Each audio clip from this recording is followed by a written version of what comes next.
თქვენი უფლებები.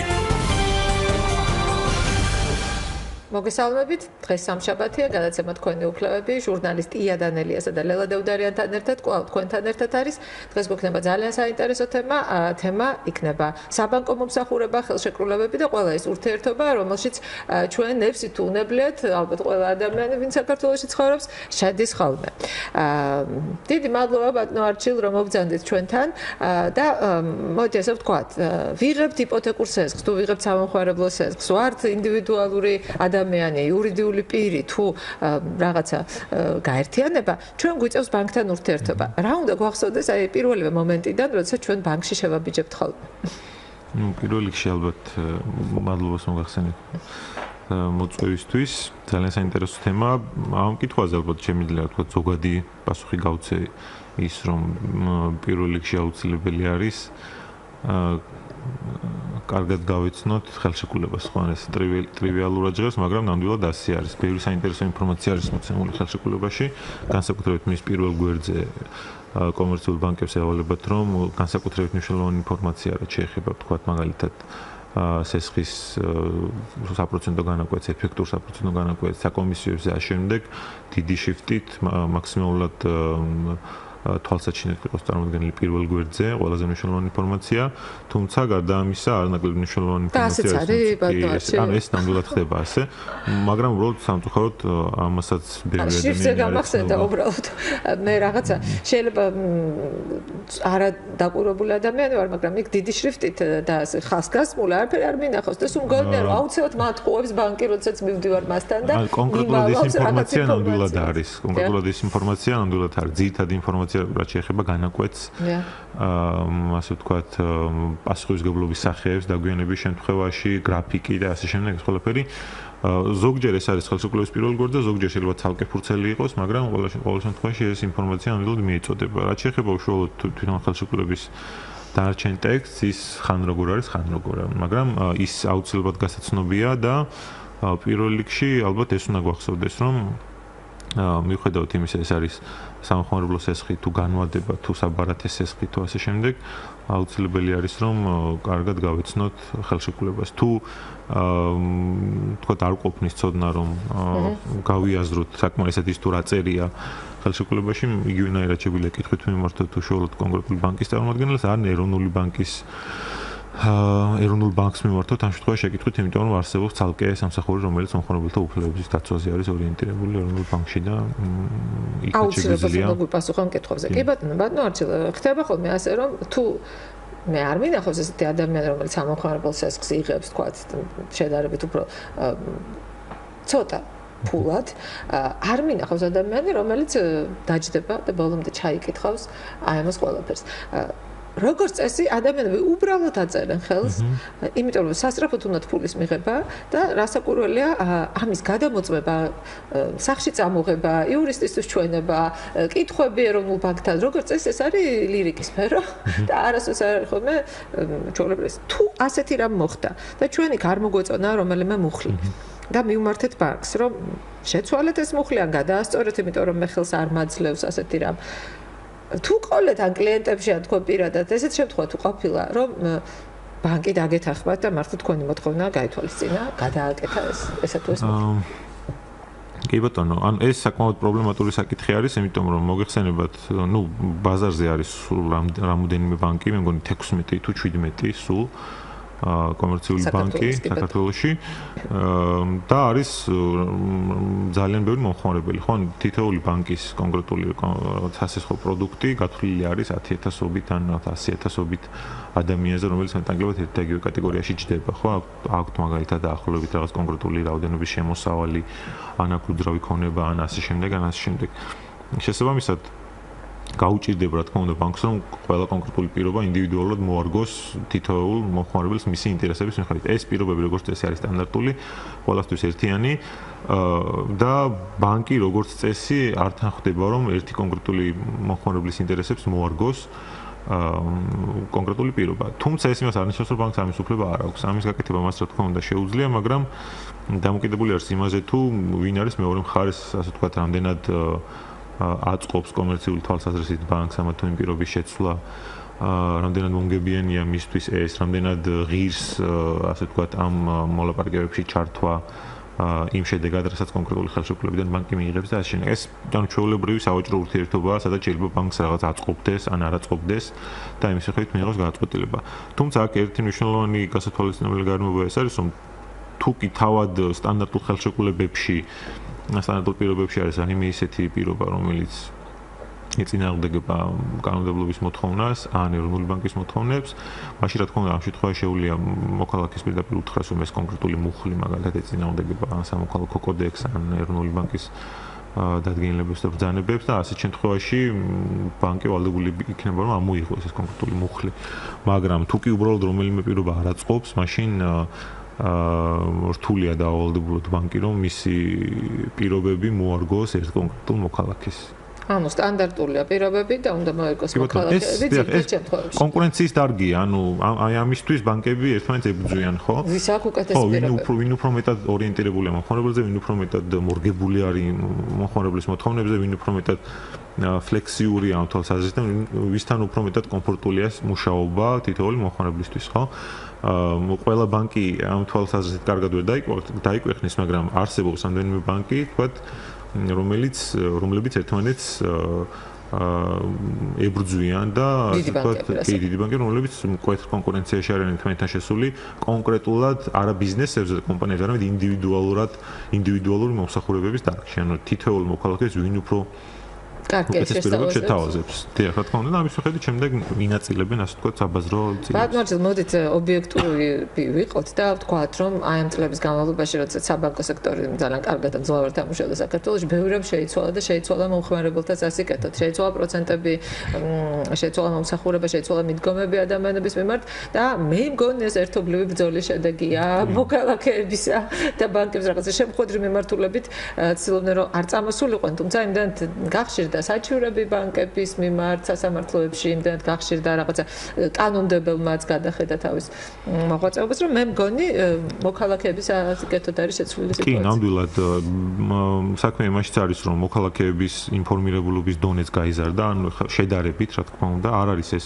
დღევანდელი მდგომარეობა სახარბიელო, მაგრამ შედარებით უფრო გაზრდილია, ვიდრე წლების წინ იყო და გარდა ამისა, მნიშვნელოვანი არის ისიც, რომ სასამართლოს როლსაც გაუსვამდი ხაზს ამ ყველაფერში მაგალითად ძალიან ხშირად, როდესაც კონკრეტულ ფიზიკურ პირსა და ბანკს შორის არის დავა, სასამართლო ცდილობს, რომ ცოტათი უფრო მეტი პასუხისმგებლობა დააკისროს ბანკს, უფრო მაღალი სტანდარტი დააწესოს ბანკების მიმართ მოთხოვნის სასამართლომ და ამ თვალსაზრისით ეს გარკვეული დისბალანსი გამოასწოროს. ამაში სასამართლოს წვლილი ნამდვილად დასაფასებელია, იმიტომ რომ კონკრეტულ შემთხვევებში ისინი ცდილობენ კანონმდებლობის ფარგლებში, რამდენადაც ეს სასამართლო შეუძლია, ასე ვთქვათ, დააბალანსონ ეს, ასე ვთქვათ, დისბალანსი, რომელიც საინფორმაციო დისბალანსი და აგრეთვე ეკონომიკური დისბალანსი, რაც არსებობს ბანკსა და კონკრეტულ ინდივიდს შორის და მაქსიმალურად, ასე ვთქვათ, დაიცვან მოქალაქის ინტერესები კანონმდებლობის ფარგლებში და ანუ ამ თვალსაზრისით სასამართლოები უფრო მეტად მომთხოვნები არიან ბანკების მიმართ, როდესაც სასამართლოში მიდის დავა და უფრო მეტ პასუხისმგებლობას აკისრებენ მათ იგივე მომხმარებლის სათანადო ინფორმირების თვალსაზრისით. თუმცა გვახსოვს ალბათ ისეთ შემთხვევები, როდესაც არც ერთი გამომტყუნებელი განაჩენი ბანკის მიმართ არ იყო ხოლმე სასამართლოებში და ისიც არის, რომ მან რამდენიმე წელი, ხო? კი, ანუ რთული არის, ახლა ერთ სასესხო ურთიერთობა ერთ შეხედვით მარტივი იურიდიულად ვალი უნდა გადავიღო. ხო, ანუ ვალი არის, უნდა დაუბრუნო. ანუ სამართლებრივად რაიმე განსაკუთრებული სირთულე ამაში არ არის. ანუ ადმინისტრირებასაც ბანკები ძალიან კარგად აკეთებენ და კარგად ამტკიცებენ, ვინ გადაიხადა ვალი, ვინ არ გადაიხადა, ანუ ამ თვალსაზრისითაც პრობლემა არ არის და ანუ ეს საქმე, ანუ რა თქმა უნდა, ბანკების მიერ მოგებადია იოლად სასამართლოში. ანუ სასამართლო ახლა მან ვერაფერს ვერ იზამს განსაკუთრებულს გარდა იმისა, რომ მოვალეს დააკისროს ვალის გადახდა. მაგრამ ეს უზარმაზარი პროცენტები, რომლებიც ამ ადამიანებს, თქვა, აიღეს 100 ლარი და უნდა გადაიხადონ, თქვა, 500-1000, ასეთი არა შესაბამისი პროცენტები აუცილებლად ჩამოიწერება ხოლმე. მაგნაწილში სასამართლოები ერევიან და აგრეთვე საკომისიოების და ჯარიმების ნაწილში რა თქმა უნდა ძირთანხას ვერც ერთ შემთხვევაში ვერ შეეხება სასამართლო და ვერ შეამცირებს, იმიტომ ეს რაც აიღე სესხის სახით ძირთანხა ის უნდა დაუბრუნდეს აუცილებლად. რაც შეეხება საბაზრო პროცენტებს ანუ კონკრეტულად ბანკების შემთხვევაში არ ყოფილა პრობლემა, რომ რაღაც განსაკუთრებით არაგონივრულად მაღალი საპროცენტო განაკვეთები არსებობდა, ეს შეეხებოდა უფრო მეტად მიკროსაფინანსო ორგანიზაციებს, აგრეთვე ონლაინ სასახელო კომპანიებს და აგრეთვე კერძო მევახშეებს, ბანკებს პრინციპში ბაზარზე მომხმარებლებისთვის ყველაზე დაბალი საპროცენტო განაკვეთი აქვს, იმიტომ რომ ბანკები უფრო მეტად ღრმად აფასებენ რისკებს, უფრო მეტი თავდაცვის საშუალებები აქვს და მათი პროდუქტიც უფრო იაფია. მაგრამ სხვა შემთხვევებში, სადაც პროცენტები არაგონივრულად მაღალი იყო, სასამართლო არაერთ შემთხვევაში იღებდა გადაწყვეტილებას, რომ გონივრულად ზღვარამდე დასულიყო საპროცენტო განაკვეთი და აგრეთვე საკომისიოები და ჯარიმები რიგ შემთხვევაში აუქმებდა, ხოლო რიგ შემთხვევაში ანახევრებდა, ან ამცირებდა უბრალოდ. ბატონო არჩილ, არ შემიძლია არ შეგეკითხოთ, რამდენიმე წელია, სულ აღარ მახსოვს 3 ალბათ, მაქსიმუმ 3 წელია, ონლაინ სესხები ძალიან პოპულარული გახდა საქართველოში, იქამდე იყო მხოლოდ საბანკო სექტორი, რომელიც სესხებს ემსახურებოდა და ისეთ გაჭირებულ ეკონომიკურად მყოფ მოქალაქეებს უცბად თავს დაატყდა კიდევ ერთი ახალი საცდური, ეს გახლავთ ონლაინ სესხი. რას ეტყოდით ამ ადამიანებს, რომლებიც ონლაინ სესხს იღებენ? ეს ის ადამიანები არიან, ძირითადად, რომლებიც არ აქვს სამსახური, არ აქვს სტაბილური შემოსავალი და ბანკი მათ უარს ეუბნება სესხის გაცემაზე.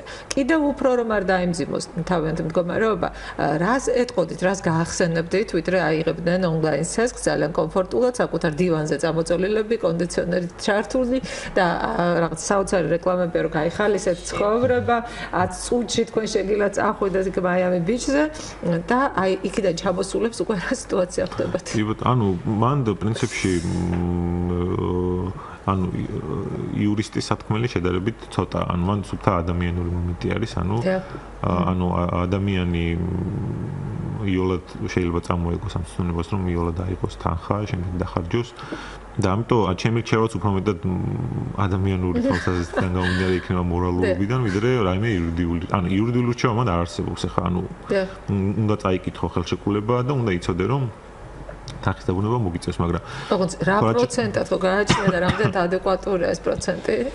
კი ბატონო, რა თქმა უნდა, მათი საპროცენტო განაკვეთი მაღალია. ეხლა, ბოლო ცვლილებებამდე ზედაზღვარი არ არსებობდა, სანამ ამ წლის გაზაფხულში, ამ წლის გაზაფხულში შევიდა ცვლილებები სამოქალაქო კოდექსში, რომელთაც ზედაზღვარი დაწეს და ეს არის 100% ეფექტური საპროცენტო განაკვეთი წლიური 100%. ლარი უნდა გადაიხადო ლარი წლის განმავლობაში ზემოდან. ხო, მაქსიმუმ დამოკიდებული იმაზე თუ რამდენი ხანი გამოიყენებ, დაარღვევ თუ არ დაარღვევ და ასე შემდეგ. ანუ ეს ეფექტური საპროცენტო განაკვეთი ყველაფერს მოიცავს, მათ შორის ჯარიმას. და ასე შემდეგ, ხო? ანუ ეს ზედაზღვარი დაწეს და მანამდე ეს ზედაზღვარი არსებობდა, ამ თვალსაზრისით ეს წინ გადადგმული ნაბიჯია და ერთი რაც შევისახე შემიძლია ვთქვა, რომ ყოველთვის გვახსოვდეს, რომ რაც ყველაფერი რაც არის იოლი, არ არის მაინც კარგი. მიმზიდველი. ხო, ზოგჯერ ხო, იმისათვის რათა უკეთესი პროდუქტი მივიღოთ, საჭირო არის უფრო მეტი უნდომება და უფრო მეტი შრომა, ასე რომ სანამ იოლა დავიღებთ სესხს, მანამდე დავფიქრდეთ, რომ მისი დაბრუნება შეიძლება არ იყოს ისეთი იოლი, როგორც აღება არის. დიდი მადლობა, გთხოვთ მოვიმაროთ კურსასმენები, მსმენელი უყავს ხაზზე. გისმენთ ეთერში ბრძანდებით? ალო, გამარჯობათ. გამარჯობათ, ქალბატონო. მე მგონი ეხა გვიან ჩავთედა, თქვენ ბანკის წარმომადგენელი არის, არა? არა, ქალბატონო, იურისტი ბრძანდება, ბატონი არჩილ ცერცვაძე, შეგიძლიათ კითხოთ თუ თქვენ რამე დარღვევები გაქვთ და შუალად გჭირდება. გამცეს იურისტმა ერთი შეკითხვა, მაგრამ ესეთი რა. ყოველთვის ჩემთან ოჯახში კარებზე არის დატოვებული ცნობა, დაბეჭდილი ძალიან ლამაზად, ფერადი. აი აუცილებლად მოобძანდით, გააკეთეთ სახში რემონტი. მეორე ფურცელზე გაკეთებულია რემონტის დროს, რა მჭირდება და ყველაფერი შეფასებულია. ახალი საწოლი, ახალი მასივი. გადასარო, მოკლედ ოცნების ზედაზღვარია ქალბატონო. მოобძანდით აუცილებლად თქვენზე გამოყოფილია ამდენი და რემონტი აუცილებლად გააკეთეთ, მაგრამ რემონტს რო დაამთავრეთ, ფული გადაგვიხადეთ. ძალიან დიდი მადლობა. ესე იგი, ეს რა არის, იცით? ჯერთი ხალხის მასხარა თაგდება აბსოლუტურად რა.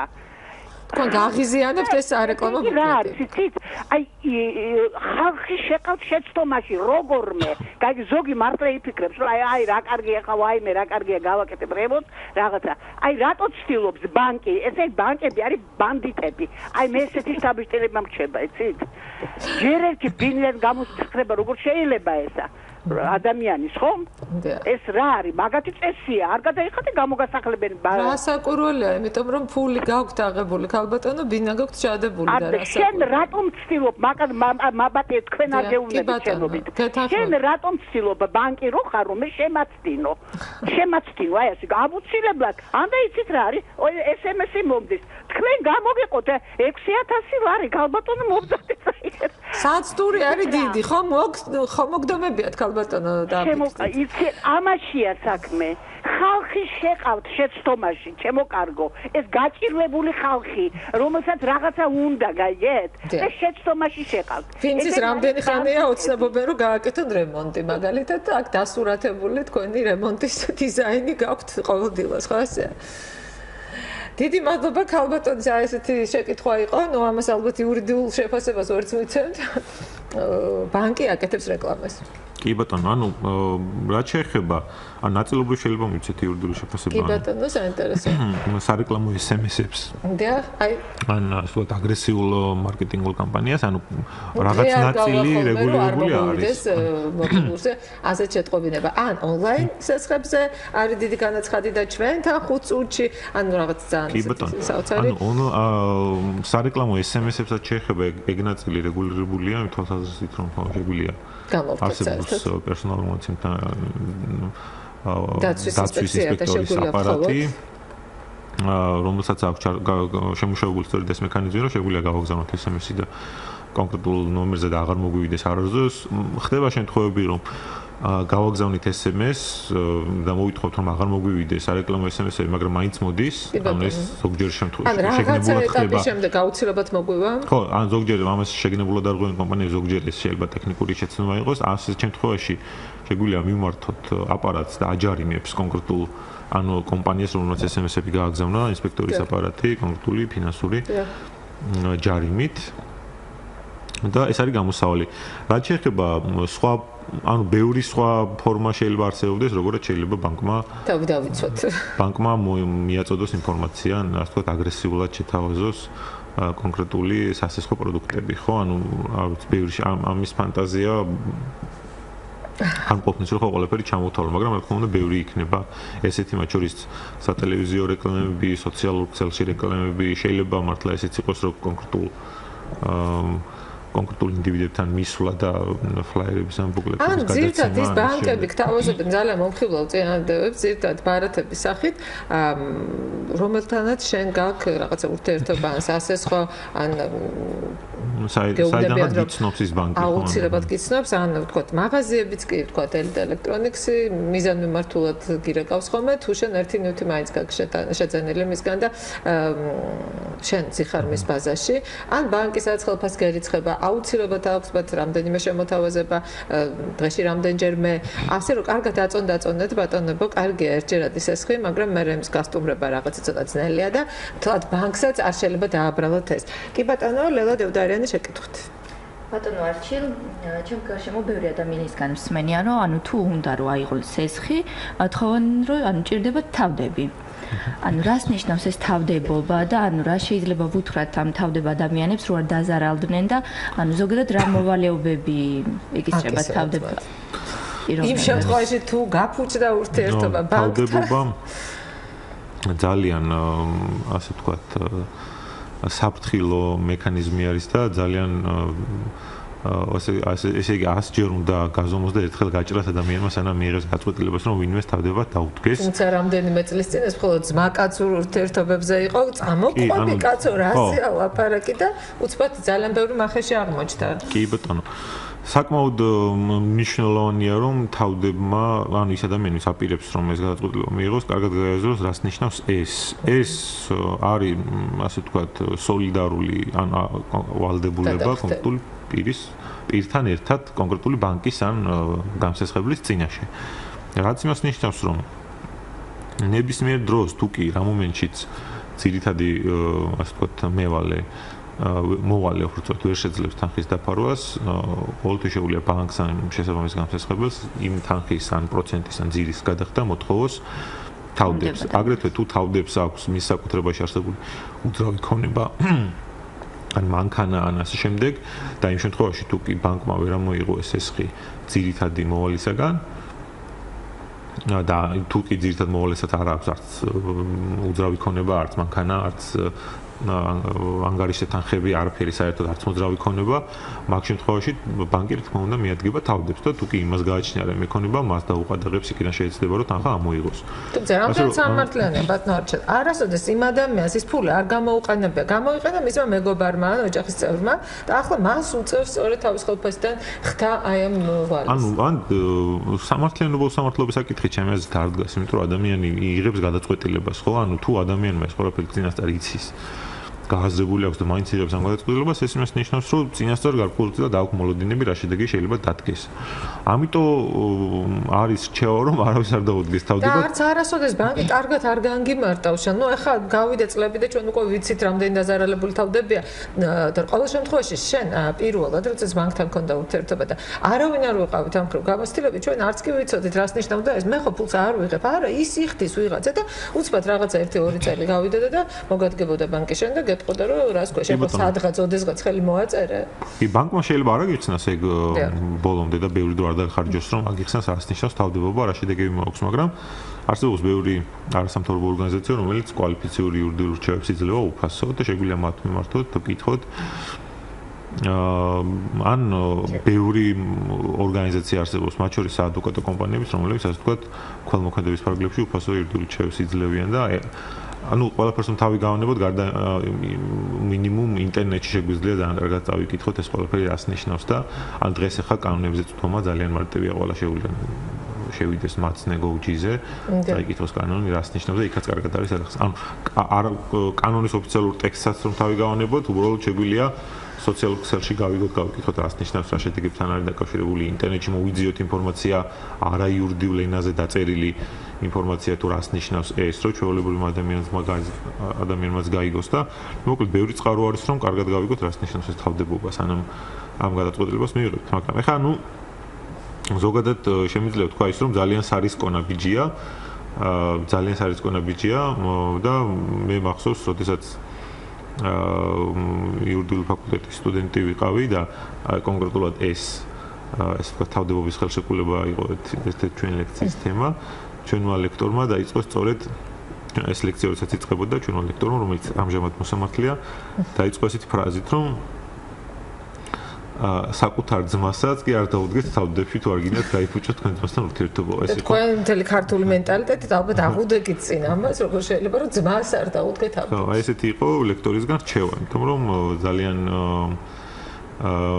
სარისკო ნაბიჯია, თუ ძალიან კარგად არ ვართ დარწმუნებული იმ ადამიანის ფინანსური შესაძლებლობებში, ვინც გთხოვს თავდებობას, ეს არც შემთხვევაში არ უნდა დავთანხმდეთ ამას, რა თქმა უნდა, თუ ძალიან კარგად არ ვართ დარწმუნებული იმ ადამიანის შესაძლებლობებში, რა შეუძლია გადაიხდეს თუ არა თანხა, რამდენად პატიოსანია, რამდენად არც თქვენ არ მოგატყუებს, არა თუ ბანკს, არამედ თქვენც არ მოგატყუებს.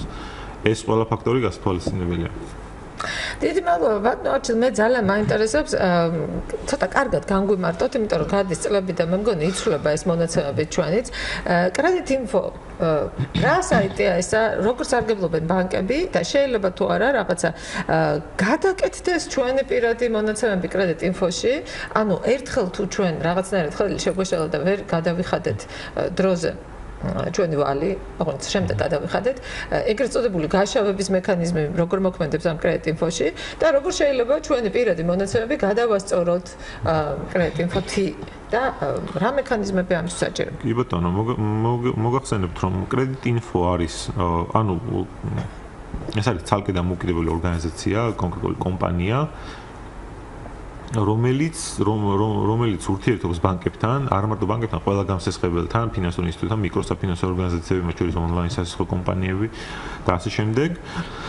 ეს კომპანია აი ამ ფინანსურ ინსტიტუტებს თავაზობს საერთო პლატფორმას, ონლაინ პლატფორმას, ვებგვერდს, ასე ვთქვათ, პროგრამა, რომელზეც ყველა ეს ფინანსური ინსტიტუტი არის მიერთებული და კონკრეტული ფინანსური ინსტიტუტები უკვე თავად უზრუნველყოფენ კონკრეტულ კლიენტთან კონკრეტულ კლიენტზე ინფორმაციის შეყვანას აი ამ კრედიტ ინფოში და ერთმანეთში არ ვრცელებენ ამ ინფორმაციას. ანუ მაგალითად თუ კი რომელიმე კონკრეტულ ბანკს კონკრეტულმა კლიენტმა დაუგვიანა თანხის გადახდა და დაპრობლემდა ეს ესხი, კონკრეტულ ბანკი შეიყვანს ამ ინფორმაციას კრედიტ ინფოში და ეს ინფორმაცია ყველასთვის ხელმისაწვდომი. ანუ ესე ყველა ორგანიზაცია ერთმანეთთან თანაშრომობს, რათა რისკები გადააზღვიონ და იცოდნენ ვინ არის. კი ბატონო, მაგრამ თუ ამ კრედიტ ინფოში ოდესღაც გაქვს დავალიანება გქონდა რომელიღაც ბანკისადმი და შენ არ ვიცი, პროტესტის ნიშნად ან რაღაც ესეთი არახელსაყრელი გარემოებები გქონდა და ოდესღაც 10 წლის წინ შენ დაგჭა ვალი 100 ლარი. აღარც ერთი ბანკი შენ აღარ გაძლევს აი ამ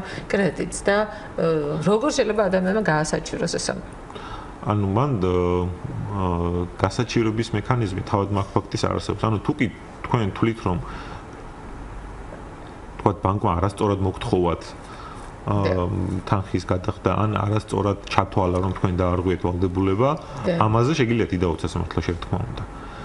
მაგრამ თავის მხრივ ის თუ კი დადასტურებულია სასამართლოს მიერ ის ფაქტი რომ თქვენ ხელშეკრულება დაარღვიეთ და შემდეგ ამის შედეგად ასე ვთქვათ თქვენი სარეიტინგო ქულები კრედიტ ინფოში მცირდება, აი ამ ფაქტს ახლა ვერაფერს ვერ უზამთ. ანუ ეს ფაქტია და ეს სისტემაც მაგისთვის არის მოგონილი, რომ ესეთ დადასტურებულ ფაქტებზე დაყრდნობით მხარეებმა შეძლონ გაიგონ ვინ არის კარგი განახდელი და ვინ არ არის კარგი განახდელი. ამას ვერაფერს ვერ უზამთ.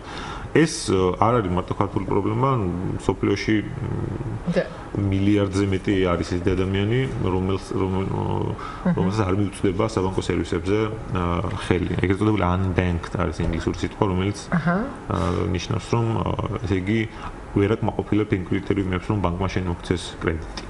და ასეთი მოსახლეობისთვის უკვე სხვა სფერო არსებობს, სხვა ცალკე სეგმენტი, ცალკე მომსახურებები, ცალკე ბიზნესი, როგორც არის მიკროფინანსო ორგანიზაცია, სწორედ ისეთ ადამიანებზე მუშაობს, ვინც ბანკში ვერ ღებულობს ეს თან გაშავებული ანას შემდეგ და დიდი მადლობა და ხო არ ფიქრობთ რომ ამ კრედიტ ინფომ თქვენ ნუ ისე გეკითხებით როგორც მოქალაქე აუცილებლად უნდა გადახედოს თავის მონაცემებს, იმიტომ რომ იქ არის თითქმის მთელი საქართველოს შესული და ფაქტობრივად გამოდის ესე, რომ ბანკი აღარავიზე აღარ შეიძლება რომ გასცემდეს კრედიტს, იმიტომ რომ ყველა ადამიანი თვითონჯერ მაინც არის გაშავებული იმ სიაში.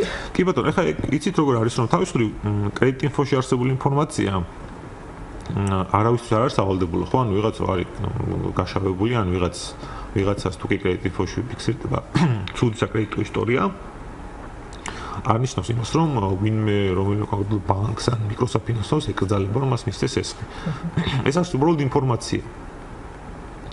და ამ ინფორმაციის საფუძველზე სხვადასხვა კომპანიები სხვადასხვა გადაწყვეტილებებს იღებენ. ანუ კრედიტ ინფო ვერაფერს ვერ შეცვლის. ანუ კრედიტ ინფო უბრალოდ ასე ვთქვათ, პლატფორმა არის, პლატფორმა უბრალოდ რომელიც ინფორმაციას აგროვებს და უზიარებს ამ პლატფორმის მონაწილეებს. და შემდეგ რა თქმა უნდა, ხა მაგალითად მიკროფინანსო ორგანიზაციები და ონლაინ სასწავლო კომპანიები მუშაობენ შედარებით დაბალ სეგმენტზე, ის ადამიანებზე, რომელსაც ბანკის ესხი არ აძლევს. ანუ მათ ძალიან კარგად იციან, რომ აი ამ კონკრეტულ მომხმარებლებს აქვს ცუდი სარეიტინგო ქულები, ცუდი საკრედიტო ისტორია, მათ ისინი ბანკში იმიტომ ვერ მიდიან, რომ ან საკმარის ხელფასი არ აქვთ, ან ბევრჯერ ქონდათ ბანკთან ურთიერთობა და გააფუჭეს ყველას ესხი. ეს იციან მათ, მაგრამ მაინც მუშაობენ მათზე, ხო? ანუ არავის არ ეკრძალება, რომ საკრედიტო ისტორიის მქონე ადამიანს მიცეს ესხი. ანუ შენ თუ ფაქტიურად ერთხელ ოდესღაც 10 წლის წინ, 15 წლის წინ რაღაც დააშავე ერთ კონკრეტულ ბანკთან და ეს დანაშაული გამოუსწორებელი დაგჭა, თუნდაც იყო 50 ლარი, ან თუნდაც იყო 20 ლარი, შენ მთელი ცხოვრება იძულებული ხდები, რომ აი ასეთი მაღალი პროცენტით ონლაინ ესხი აიღო და აღარ ქონდეს ხელმისაწვდომობა ბანკებში. ანუ ერთი დარღვევა ჩემი აზრით არაფერს არ იწვევს, ანუ უშუალოდ ერთი დარღვევა ან რამდენიმე არამნიშვნელოვანი დარღვევა არაფერს არ ნიშნავს. კარგით, ანუ კიდევ წადეთ მეგობრებო, ვინც თქვენ კრედიტ ინფოში ხართ მოხვედრილი, როგორც ბატონი არჩილ ამბობს, წადეთ კიდევ, იმიტომ რომ მე რაც ვიცი, შერბილებულია მათ პოლიტიკა. დიახ, ერთი დარღვევა არაფერი არ არის, ანუ იმისთვის რომ ანუ გაშავდეთ და ცუდი ანუ გაშავება არასწორი ტერმინი ალბათ არ ვიცი. გასაგებია, მაგრამ ყველას გვესმის რას ნიშნავს. ანუ თუ კი ეს იმ შემთხვევაში ხდება, როდესაც სისტემატურად ირღვევა პირობები და არასრულებს ვალდებულებას კონკრეტული შესაძლებელი. კი ბატონო, მოთხოვნის უფლების ხანდაზმულობაზე არ შემიძლია ბატონო არჩილ გკითხოთ, იმიტომ რომ ასე არაოფიციალური ინფორმაციით ბანკირებისგან ვიცი, რომ თუ ადამიანი 1 წლის განმავლობაში არ იხდის ცესხს, ბანკს აღარ აწყობს მისი ვალი, ის აუცილებლად ჩამოიწერება ბანკის ანგარიშებიდან და ყველა ბანკთან არის რაღაცა კონკრეტული ბიზნეს კომპანია დაკავშირებული, ეგრეთ წოდებული ვალების ამოღები კომპანია, რომელიც წლების განმავლობაში ითხოვს მერე ამ ვალს ბანკისგან, ყიდულობს ბანკისგან ვალს და მას უკვე აქვს თავისი კონკრეტული ბიზნესი ვალების ამოღებასთან დაკავშირებით და რა უხერხულობებიც მერე ექნებათ ადამიანებს, ამაზე ცოტა მერე ვილაპარაკოთ, ხო? კი ბატონო, ეს ამას ვთქვათ, ერთწლიანი ხანდაზმულობა პრინციპში აქ არ არის რაიმე საკანონმდებლო წესით დადგენილი ესეთი ერთწლიანი ხანდაზმულობა. ყველა ბანკი თავისი ყველა ბანკის მენეჯმენტი დამოუკიდებლად წყვეტს რა ეტაპზე ურჩევნია რომ ცესხი გაყიდოს ან არ გაყიდოს, ხო? ანუ აკვირდება სწავლობს ცესხების მდგომარეობას, აფასებს ამდენად აქვს შანსი რომ თავად ბანკმა ამოიღოს ან არ არის ამის შანსი. რამდენი დრო შეიძლება კიდე დახარჯოს ამ ყველაფერში და ბოლოს იღებს გადაწყვეტილებას, რომ ეს თქვათ ბევრი ესეთი ცესხი დააგროვოს და ერთიანად გაყიდოს, ხო? დაბალ ნახევარფასში ყიდის, იმიტომ რომ ამ დროს ნახევარფასში ყიდის? ანუ ნუ დისკონტით ყიდის, რა თქმა უნდა, და ფას და მგონია რომ პირიქით ჩუქნის ვიღაცას ოღონდ წაიღეთ თქვენ ამოიღეთ. არა, რა თქმა უნდა, ეს იყიდება, ანუ სასესხო პორტფელის ყიდვა ქვია მაგას, ეს ჩვეულებრივ იყიდება, უბრალოდ რა თქმა უნდა, არავინ ანუ არც ერთი მყიდველი, თქვათ, თუ არის პრობლემური ცესხები 10000 ლარი, არც ერთი მყიდველი 10000 ლარად არ იყიდის იმას, რა თქმა უნდა, იმიტომ რომ ის ცესხი რო ყოფილიყო კარგი ცესხი და დაბრუნებადი, მაშინ არ გაყიდდა ბანკი, ხო? ამას ამიტომ ყველა ხდება რომ ეს პრობლემური, ამიტომ ბანკიც იძულებული რომ დაბალ ფასში გაყიდოს, ან ნახევარფასში, ან 60%-ში, 70%-ში. და მე სულ მიყვარს, რომ თუ შენ ხედავ, რომ ერთი წელი თვით ბანკმაც კი ვერ ამოიღო ეს ფული, რატომ ყიდულობ ამ ცესხს? თუ იმიტომ ანუ ყიდველისთვის იმ შემთხვევაში აქვს აზრი, თუ კი იმიტომ აქვს აზრი, რომ დაბალ ფასში ყიდულობს. და მაგრამ ხომ მაინც ყიდულობს და აუცილებლად ამოიღოს და ფიქრობს რომ ორმაგად ამოიღებს, იმიტომ რომ ბიზნესიც ეს აქვს და მოგება. ბიზნესიც ეგ არის, ანუ ამ კომპანიების ბიზნესი სპეციალიზაცია არის სწორედ ამოღების მექანიზმებში. ბანკს ეხა ბანკი ყველა ცესხზე ესეთ გადაწყვეტილებას, რა თქმა უნდა, არ მიიღებს, მაგრამ ზოგიერთ ცესხზე ბანკს ურჩევნია რომ ეხლა დღეს მიიღოს მაგალითად 10000 ლარი თუ არის პრობლემური ცესხი, თქვა 5000 ლარი დანარჩენი დათმოს. და კიდევ მიიღოს იქიდან პროცენტი კი ბატონო, და ის გაყიდოს და ვიდრე თქვა დახარჯოს ადამიანური რესურსი და ფული იმის ამოღებაში იმის. კი ბატონო, ორი ზარი გვაქვს ეთერში, გისმენთ, ჯერ მოусმინოთ ბატონო არჩილ ორივეს და მე თანმიმდევრულად უპასუხოთ. აბა გისმენთ? ალო, გამარჯობა. გამარჯობათ გალბატონო. ის ბოლოს ვეღარ გისმენთ და არ ვიცი. აი, მაინტერესებს იურისტი გყავთ, ხო? დიახ, იურისტი. რა მოვისმინე, მაინტერესებს, მე მგონი გეხებათ თქვენ. მაინტერესებს, როდესაც სახელმწიფო, რაიმე ბანკს, საფინანსო კომპანიას უკეთებს რეკლამას, გამოხავს გამოჩენილი ადამიანები, როგორც ახლა ითქვათ, სოფლის სახები, უნდა ხალხი ჩვენ უნდა ვენდოთ თუ არა სახელმწიფოს. აი ჩვენ ვენდეთ სახელმწიფოს, ალბათ ის მიკროსაფინანსო კომპანია საქართველოს ამბავი.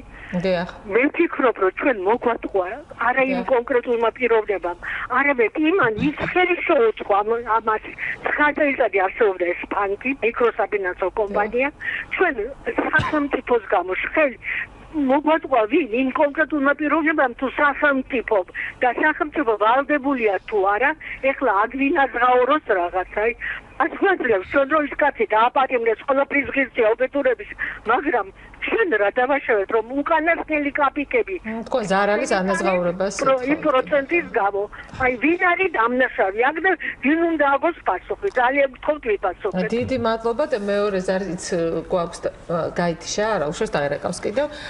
ნუ გალბატონის ნაცვლად შემიძლია ვთქვა რომ 2500 მეანაბრე ყავდა საფინანსო კომპანია საქართველოს, ის მოქმედებდა სახელმწიფოს ცხვირწინ, ანუ მთელი 9 წლის განმავლობაში იძლეოდა უზარმაზარ პროცენტს ადამიანებისთვის, რომელსაც იქონდათ ფული შეტანილი და ეს რასაკვირველად ცნობილი იყო სახელმწიფოსთვის, პროკურატურასთვის, საგამოძიებო ორგანოებისთვის და შეიძლებოდა თუ არაო, ქალბატონი ალბათ ამბობს, რომ სახელმწიფო იქამდე ჩართული იყო ამ საქმეში, თუ ბანკი ჩვენ გვატყუებდაო. კი, მე პირადად სახელმწიფოს პასუხისმგებლობას ხედავ ამ საკითხში. იმიტომ რომ ეს იყო ორგანიზებული ფორმით გაკეთებული, ასე ვთქვათ, საქმიანობა, რომელსაც აშკარად ეტყობოდა დანაშაულის შემცველი ნიშნები, ანუ პრინციპში ყველასთვის ცხადი იყო თავიდანვე რომ აი ესეთ პროცენტებში თანხების მოზიდვა ესეთ პირობების შეთავაზება რაღაც არარეალური იყო და რაღაც სხვა მიზნებთან უნდა ყოფილიყო დაკავშირებული. 9 წელი ცოტა ხო არ არის ბატონო. არ არის ცოტა ნამდვილად ამ მასშტაბით მაგრამ რომ პირველი დღე შეიტანა ალბათ. ხო, ანუ ამ ხნის განმავლობაში რომ ესეთი რაღაც ხდება ოფიციალური ორგანიზებული ფორმით და ეს საჯაროდ SMS-ები მიდიოდა ხალხს ყველა მიცოდა ამის შესახებ ეს აქ უნდა ჩარეულიყო რა თქმა უნდა თავის დროზე ან ეროვნული ბანკი ან საგამოძიებო ორგანოები რომ ეს აღიკვეთა და ეს შედეგი არ გამგარიყო რაც ახლა დადგა რაც პრინციპში ეს გაკვეთილი ისწავლის ანუ ახლა საომავლოდ ახლა მგონი უფრო გაამკაცრა პოლიტიკა ეროვნულ ბანკმა და უფრო აქტიურად ოპერირებს ამ თვალსაზრისით რომ ესეთი რაღაც საომავლოდ აღარ დაუშვას თუმცა აბსოლუტურად ამბობს რომ ხელს იბანს აი ამ პროცესისგან და ისე მიჯნება ის ვერ ჩაერეოდა პროკურატურაც ამბობს რომ ვერ ჩაერეოდა ვერაფრის დიდებით კერძო კომპანიასა და ადამიანებს შორის ურთიერთობაში ეს არ არის სახელმწიფოს არ მაგრამ პროკურატურა საბოლოო ჯამში ხომ მაინც ჩაერია და დაჭერილია ადამიანი და დაჭერილია კონკრეტული თუმცა ზარალის ანაზღაურება ბატონო არჩილ როგორ უნდა მოხდეს ზარალის ანაზღაურება ადამიანს თურმე აღარ აქვს ერთი კაპიკი ვალდებულია სახელმწიფო რომ ამ 2500 ადამიანს აუნაზღაუროს არალე ეს შედარებით უფრო პრობლემური საკითხია ჩემი აზრით ვიდრე სახელმწიფოს პასუხისმგებლობის საკითხი მე ეხლა გამიჭირდება იმის თქმა სუფთა იურიდიული თვალსაზრისით რამდენად გამართლებული არის რომ ამ თანხის გადახდა მოთხოვა სახელმწიფოს ეხლა სახელმწიფოს ყოფილი მოგება არ ქონდა ანუ გადასახადებს იხდიდნენ რა თქმა უნდა ისე როგორც ყველა იხდის გადასახადს და ის ადამიანებიც ვინც აქედან სარგებელს იღებდნენ ისინი იხდიდნენ გადასახადს ხო მაგრამ რამდენად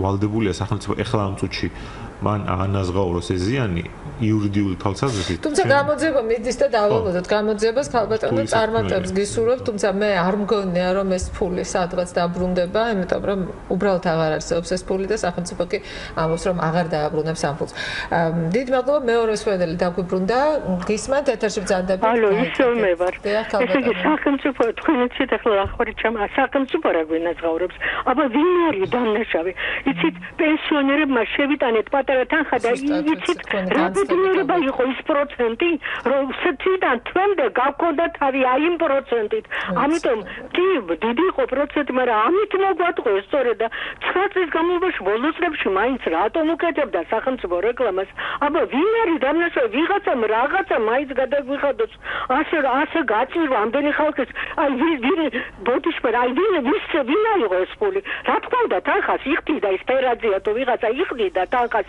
სახელმწიფო უნდა იყო გაჭირებული რომ ღებულობდა პროცესს აი ვის აქვს ახლა ის ფული ამდენი როგორც თქვა ვის ინარჩუნა ამდენი ფული ვინ ვის მიმართოთ გაგვაგებიოთ რაღაცა დაგვაყალიანეთ ყველა კითხვაზე აუცილებლად უნდა გიპასუხოთ გამოძიებამ თუმცა ჩვენ ვაკეთებთ საგამოძიებო ფილმს გამომძიებელი რეპორტერი ამ თემაზე ვიცი ეს საკითხი ძირეულად და სასიკეთოს როგორც გამომძიებელი ჟურნალისტი ვერაფერს დაგპირდებით იმიტომ რომ თანხა არ არის სახელმწიფო არ აპირებს ამის დაბრუნებას და სამწუხაროდ ბატონი უკვე ზის ციხეში ალბათ რამდენიმე წელიწადში გამოვა და ასე რჩება აი ამდენი ადამიანის ვალი. სამწუხარო ეს იმ ადამიანს შერჩა რაიმე თანხა ასე ვთქვათ ან ქონება ან ასე შემდეგ პირველ რიგში თავად არის პასუხისმგებელი ამ თანხის დაბრუნებაზე თუ ეს შესაძლებელია. სასაკურველია, მაგრამ ეს არის ზღვაში წვეთი რაღაცა რამდენიმე სახლი, რომელიც აბსოლუტურად ამ ადამიანის პრობლემებს არ აკვირებს. კარგით. ძალიან საინტერესოა სულ დაგვრჩა 2 წუთი ჩვენი გადაცემის დასრულებამდე ძალიან საინტერესოა განგვიმარტოთ შეუძლია თუ არა ბანკს რომელშიც ჩვენ იპოთეკური ზესხი გვაქვს აღებული პირდაპირ გამოგვასახლოს სახლი და ყოველგვარი სასამართლო გადაწყვეტილების გარეშე თუ ამისათვის აუცილებელია სასამართლო გადაწყვეტილება ან პირდაპირ ერთ შემთხვევაში ვეღარ გამოვასახლებს იყო ასე ხომ ბატონო ან უშუალოდ პირდაპირ არ ვიცით რას გულისხმობთ მაგ ტერმინში პირდაპირ მაგრამ ადრე ეგეთი წესი იყო რომ აუცილებლად იყო საჭირო საახსოვებლო ფურცელი საახსოვებლო ფურცელი ან საახსოვებლო ფურცელი ორი გზა შეიძლება იყოს მაგის გაცემის ან ერთი ეს არის ნოტარიული საახსოვებლო ფურცელი ეს შემთხვევაში ხდება თუ კი კონკრეტულად სასესო ხელშეკრულებას და იპოთეკის ხელშეკრულებას ნოტარიუსთან გაფორმდება და იმ ხელშეკრულებაში ჩადებული იქნება მუხლი რომ კონკრეტული ვალის გადაუხდელობის შემთხვევაში ნოტარიუსი ეგრევე გასცემს საახსოვებლო ფურცელს ან თუ ეს არ იყო ჩადებული ხელშეკრულებაში ეს მოკლე მაშინ ჩვეულებრივად სასამართლო განიხილავდა ჯერ დავას დარწმუნდებოდა რომ ხარინაგლა და არ ღევალდებულა შემდეგ გამოიტანა გადაწყვეტილებას და საახსოვრო ფურცელს ანუ ადრე ძველ შემთხვევაში როდესაც ახსულების ბიუროს წარმომადგენლები მივიდოდნენ კონკრეტულ შესაძლებელთან რომ ასე ვთქვათ დაეცალა სახლი თუ კი არ გამოვიდოდა სახლიდან პირდაპირ შეეძლო პოლიციის გამოძახება და პოლიციის ძალით მათი გაყვანა სახლიდან ეხლა უკვე ამ ნაწილში შევიდა ცვლილება შარშან მე მგონი თუ შარშან წინს ვთქვათ არ მახსოვს როდესაც უკვე კონკრეტულად გამოსახლების შესახებ უნდა მიიღოს გადაწყვეტილება სასამართლომ ანუ მიუხედავად იმისა რომ როგორი წესით არის აღებული საახსოვრო ფურცელი კონკრეტულად გამოსახლება რამდენად სწორად ხდება ეს უნდა შეაფასოს სასამართლომ და ეს რა თქმა უნდა დაკავშირებული არის ვადებთან პროცედურებთან და ესე შემდეგ ანუ ამით ახლა მექანიზმით რაღაც დრო გაიწელება და შესაძლებელი ცოტა დროს მოიგებს მაგრამ საბოლოო ჯამში მაინც ვერ აცდება იმ პრობლემას რასაც ქვია გამოსახლება იმიტომ რომ სასამართლოს ახლა სხვა გზა არ აქვს მან უბრალოდ იურიდიულად სხვა გზა არ აქვს ჩვენ კიდევ გარკვეული რამდენიმე თვე წელი ხანდახან 3 წელიც კი გრძელდება ხოლმე ასეთი რამ მოიგოს ამით შეგვიძლია რომ იქნებ ვალი რამენაირად გადავიხადოთ და კანონი არის ცოტა უფრო ლოიალური დიდი მადლობა ჩვენი გადაცემა ასე დამთავრდა მე შემდეგ სამშაბათამდე გემშვიდობებით კიდევ ერთხელ შეგახსენებთ რომ არჩილ ცერცვაძე იურისტი იყო დღევანდელი ჩვენი გადაცემის სტუმარი მე და ლელა დევდარიანი უწყობთ გადაცემას რომელშიც საუბარი იყო საბანკო მომსახურებაზე ხელშეკრულებებზე და ზოგადად საბანკო სერვისებზე. დიდი მადლობა. ასე გემშვიდობებით მომავალ სამშაბათამდე.